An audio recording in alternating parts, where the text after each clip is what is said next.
Hello friends, आप सभी लोग कैसे हैं। आशा करती हूँ कि हमारे श्री हरि बांके बिहारी जी की कृपा से आप सभी लोग अच्छे होंगे, स्वस्थ होंगे, मस्त होंगे। तो आज हम आप सभी को यही बताने वाले हैं कि पितृपक्ष में हमें भगवान जी की पूजा कैसे करनी चाहिए। कुछ लोग कहते हैं कि पितृपक्ष में भगवान का पूजन नहीं करना चाहिए। तो आज हम आप सभी को यही बताएंगे, सारे डाउट्स क्लियर कर दें कि हमें पितृपक्ष में कैसे पूजन किया जाता है और करना चाहिए। और हमें इन दिनों में तो अवश्य भगवान जी की पूजा करनी चाहिए, इसलिए कि हमारे जो पितृ होते हैं वो पितृ देवता पितृलोक से उतरकर धरती पर आते हैं। तो हमें इन दिनों में ज़रूर भगवान जी की पूजा करनी चाहिए। तो चलिए हम वीडियो को शुरू करते हैं। तो सबसे पहले आपसे यही बताएंगे कि बिना वीडियो को क्लिक किए हुए हमारे वीडियो पर आप सभी बने रहिए, ताकि आप सभी को पूरी विधि समझ में आए। तो चलिए वीडियो को शुरू करते हैं। तो अब की बार 2024 में पितृपक्ष 17 सितंबर 2024 दिन मंगलवार से शुरू हो रहा है। तो हमें इन दिनों में भगवान जी की पूजा कैसे करनी है। तो सबसे पहले हम यही बताएंगे मित्रों कि यदि आपके घर में लड्डू गोपाल हैं तो जैसे आप रोज़ाना उनकी पूजा पाठ करते हैं, श्रृंगार करते हैं, वैसे ही हमें सेम करनी चाहिए। रोज़ आप जल से नहलाते हैं, जल से नहलाइए। आपकी इच्छा है पंचामृत से, तो आप पंचामृत से उन्हें स्नान करवाइए और उन्हें सुंदर सुंदर श्रृंगार कीजिए उन्हें, और वो सुंदर सा वस्त्र पहनाइए। उनका जैसे विधि विधान पूर्वक आप पूजन करते हैं वैसे ही करना चाहिए। इसलिए कि कहते हैं कि भगवान का जो पूजा पाठ आप करते हैं ये पितृ देवता देखकर आपको प्रसन्न होते हैं। और जो भी आप इन दिनों में पूजा करेंगे, पाठ करेंगे, दान करेंगे, पुण्य करेंगे, तीर्थ यात्रा करेंगे, वो सब जितना आपका रहेगा सब पितृ को मिलता है और वो प्रसन्न होते हैं। जो भी आप पूजा पाठ करें, जैसे आप तीर्थ में जाएं, स्नान करें तो वहाँ भी तर्पण करें, दान पुण्य करें और भगवान जी के सामने यही हाथ जोड़ कर कहें कि हे पितृ देवता, आप जहाँ कहीं भी हों, आपको मैं ये अपना पूजा पाठ दान पुण्य सब समर्पित करता हूँ, इसे आप स्वीकार करें। तो पितृ देवता आपके समीप आ जाते हैं, वो ज़रूर आपके पूजा पाठ को स्वीकार करेंगे और प्रसन्न होते हैं। जितना उनके परिवार के सदस्य जितना ही उनके लिए करते हैं वो बहुत ही प्रसन्न होते हैं। और हमें पता भी चलता है कि हाँ, हमारे पितृ देवता आ गए हैं धरती पर और हमें उनके लिए ज़रूर करना चाहिए। और यदि आपके पास लड्डू गोपाल नहीं हैं तो आपके पास विग्रह रूप में भगवान जी हैं, तो आप जैसे रोज़ आप नित्य कर्मों से निवृत्त होने के उपरांत आप स्नान करें। स्नान करने के बाद आप इन दिनों में तो हमें और जल्दी से जल्दी सुबह उठना चाहिए। उठने के बाद सबसे पहले आप चाहे स्नान करें या ना करें, अपने देहली पे, अपने चौखट पे 1 लोटा जल जरूर गिराएं। इससे हमारे जो पितृ देवता होते हैं वो अति प्रसन्न होते हैं। तो हमें ज़रूर करना चाहिए। फिर इसके बाद आप जल्दी स्नान करें, स्वच्छ वस्त्र धारण करें और जैसे आप अपने भगवान जी की पूजा विधि विधान पूर्वक करते हैं वैसे उनका पूजन करिए। तो सबसे पहले आप आइए अपने घर, फिर एक सुंदर सी चौकी लगाना है तो आप चौकी लगाइए, नहीं लगाना है तो आप मंदिर में यदि करते हैं तो मंदिर को अच्छे से स्वच्छ कर लें, वहाँ पर गंगा जल से छिड़काव करें। यदि नहीं है तो शुद्ध जल से आप छिड़काव करें। तो जैसे देख सकते हैं हमने यहाँ पर अपना चौकी लगाई हूँ, ऐसे ही भगवान जी की पूजा करती हूँ। तो 1 लोटे में आप सुंदर से लोटे में जल लीजिए, उसमें थोड़ा गंगा जल डालिए।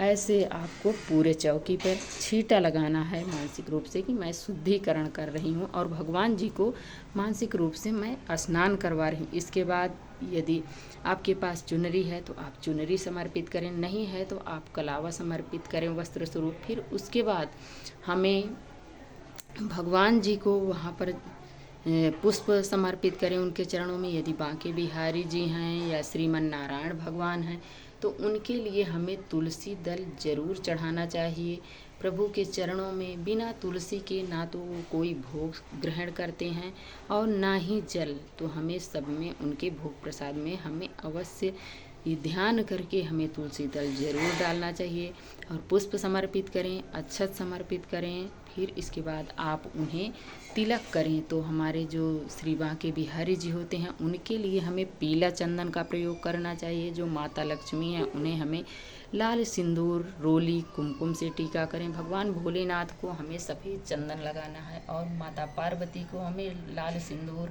और गणेश भगवान को भी लाल सिंदूर, कार्तिकेय जी को लाल सिंदूर लगाना चाहिए और गैया मैया को भी हमें तिलक करना चाहिए।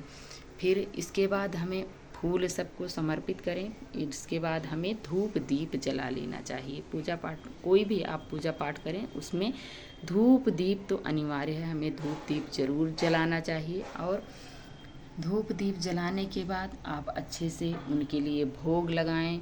भोग लगाने के बाद आपके पास जो भी फल फ्रूट हो वो आप भगवान जी के समक्ष आप भोग लगाएं, फल का भी। और जो कुछ आपकी श्रद्धा भाव दक्षिणा हो वो आप पूजा में दक्षिणा रखें। और भगवान जी के लिए जब भी भोग लगाएं हमें जल जरूर रखना चाहिए, इसका हमें विशेष ध्यान रखना चाहिए। तो ऐसे हमें देखिए हमने यहाँ पर अपनी माता रानी को विराजमान किया है और यहाँ पर हमारे श्री बांके बिहारी जी हैं। आप सभी देख सकते हैं कितने सुंदर हैं, कितने सुशील हैं। यहाँ पर हमारे भगवान भोलेनाथ जी हैं, यहाँ पर हमारी गैया मैया हैं। तो ऐसे हमें भगवान जी का पूजन करना चाहिए हर रोज़। पितृपक्ष में हमें ज़रूर करना चाहिए मित्रों। इसको अपने दिमाग से बिल्कुल निकाल दें कि हमें नहीं पूजन करना चाहिए, हमें ज़रूर करना चाहिए। कुछ लोग कहते हैं हमें पितृपक्ष में कहीं तीर्थ पर नहीं जाना चाहिए। हमें इन दिनों में तीर्थ पर अवश्य जाना चाहिए, वो बहुत प्रसन्न होते हैं। आप जो तीर्थ में स्नान तो नदी वगैरह ज़रूर ही रहती हैं, तो हमें गंगा स्नान करना चाहिए और वहीं पर बहते हुए जल में वहाँ पर तो और भगवान पितृ लोग खुश होते हैं कि हमारे जो पुत्र पौत्र आदि हैं वो तीर्थ पर गए हैं और अपने पितरों के लिए कुछ करने के लिए, तो हमें ज़रूर करना चाहिए। और हो सके तो आप वहाँ पर अपने पितरों के नाम से आप लंगर चलवाएं और ब्राह्मण को आप दान दक्षिणा दें। सुहागिन स्त्रियों को हमें सुहाग की सामग्री देनी चाहिए। ऐसे हमें दान पुण्य पुनीत कार्य करने से हमारे जो पितर होते हैं मित्रों वो बहुत प्रसन्न होते हैं अपने बाल बच्चों पर। वो प्रसन्न होकर आपके घर परिवार में धन धान्य की कमी नहीं होने देते हैं और वंश की वृद्धि भी होती है। यदि जिस घर से पितृ रुष्ट होकर जाते हैं उन घरों में तहस नहस कर देते हैं मित्रों। इनका विशेष ध्यान रखना चाहिए। देवी देवता हैं वो रुष्ट हो जाएंगे तो वो प्रसन्न भी हो जाते हैं, लेकिन जिस घर में पितर रुष्ट होते हैं उनका तो बिल्कुल जीवन ही बेकार हो जाता है। कितना हूँ कमाएं लेकिन कहते हैं हमारे घर में सुख शांति नहीं है। इसी कारण नहीं रहती है सुख शांति। जिसके घर में पितृ रुष्ट हो जाते हैं उनके घरों में सुख शांति सब छीन लेते हैं, उनका चैन छीन ले। इसलिए कि कहते हैं जब हमारे लिए आपके लिए कुछ नहीं है तो हम आपको भी नहीं जीने देंगे सही से। तो हमें उनके लिए अवश्य करना चाहिए। तो हमें पितृपक्ष में ऐसे ही सरल तरीके से भगवान जी की जैसे पूजा आप रोज़ाना करते हैं उनकी पूजा वैसे ही करनी है। हाँ, इन दिनों में हमें कोई अनुष्ठान नहीं करना चाहिए। जैसे आपका गृह प्रवेश हो गया, शादी वगैरह हो गई, इंगेजमेंट हो गया, पूजा पाठ हो गया और आपके जैसे रामायण हो गया, ये सब चीज़ें हमें पितृपक्ष में नहीं करनी चाहिए। बड़े बड़े अनुष्ठान हो गए ये नहीं करनी चाहिए। और इन दिनों में जैसे आप कुछ लोग पूछते हैं कि हमें इन दिनों में लड्डू गोपाल ले आने चाहिए, पूजा शुरू करनी चाहिए कि नहीं, आप पितृपक्ष के पहले चाहे 2-4 ही दिन पहले आप लाएं, शुरू कर दें, तब आप कर सकते हैं। लेकिन हमें पितृपक्ष में नहीं ले आने चाहिए और नहीं पूजन करना। आप पहले से कर रहे हैं तो बराबर उनका पूजन कीजिए और जब ले आना है तो आप पितृपक्ष के बाद ले आइए या आप पहले ले आइए। और पितृपक्ष में हमें कोरे चीज़ कुछ नहीं ले आने चाहिए, जैसे कपड़ा वगैरह हो गया। हमें इन दिनों में बाल नहीं कटवाने चाहिए। आप एक दिन पहले बाल कटवाएं, शेविंग करवाएं, नेल काटें। और स्त्रियां जो है आप एक दिन पहले ही आप सुहाग का 16 श्रृंगार कर सकती हैं, पर 15 दिन के अंदर आपको नहीं करना चाहिए। इसलिए कि आप 15 ही दिन तो है, आपका क्या जा रहा है। तो आप 1-2 दिन पहले ही आईब्रो बनवा लें, चल जाएगा। बाल कटवा लें, अपना नेल काट लें, कपड़ा साड़ी वगैरह सूट जो भी है आप पहले से ला के रख लें और उसे आप एक बार अपने शरीर पर डाल लें। फिर उसके बाद आप जब आपका मन करे तब पहन सकते हैं। तो हमें इन दिनों में ऐसे ही करना चाहिए। हमें 15 ही दिन की बात होती है, हमें नहीं करना चाहिए। नए चीज़ हमें बिल्कुल नहीं यूज करना चाहिए। तो ऐसे हम दिखा रहे हैं आपको भगवान जी का, ऐसे ही सरल तरीके से हमें पूजन करना है। और फिर इसके बाद आप भोग लगाएं भगवान जी को। भगवान जी को भोग लगाने के बाद हमें ऐसे आरती भगवान जी को करनी है। आरती करने के बाद आप आरती करते समय कुछ जो भी आपको आरती याद हो वो आप आरती बोलें और घंटी बजाएं। तो हम मित्रों अकेले ही पूजन कर रहे हैं भगवान जी का, तो इसीलिए हम पूजन भी कर रहे हैं और वीडियो भी बना रहे हैं। तो हम कैसे एक हाथ से बजाएं, तो हम नहीं बजा पा रहे हैं। और आप यदि आपके घर में कोई है तो आप घंटी भी बजाइए और पूजन करिए। इसलिए कि भगवान जी को घंटी शंख की ध्वनि बहुत प्रिय है, तो हमें ज़रूर बजाना चाहिए। और जो आप लोटे में जल लिए हैं, इस जल को हमें किसी गमले में आपको या कोई बाल्टी रख ले, उसमें सूर्य भगवान को हमें अर्घ दे देना चाहिए। और कहते हैं बिना किसी पात्र के आपको सूर्य भगवान को अर्घ नहीं देना चाहिए, इसलिए कि आपके पैर पर यदि छींटे पड़ते हैं तो आपको दोष लगता है, नहीं करना चाहिए। किसी गहरे पात्र में हमें सूर्य भगवान को अर्घ देना चाहिए। और जो भी आप भोग प्रसाद भगवान जी को लगाए हैं, इसको आप जब दीपक शांत हो जाए तब इसको उठाकर अपने घर परिवार में वितरण करें और आप भी पाइए।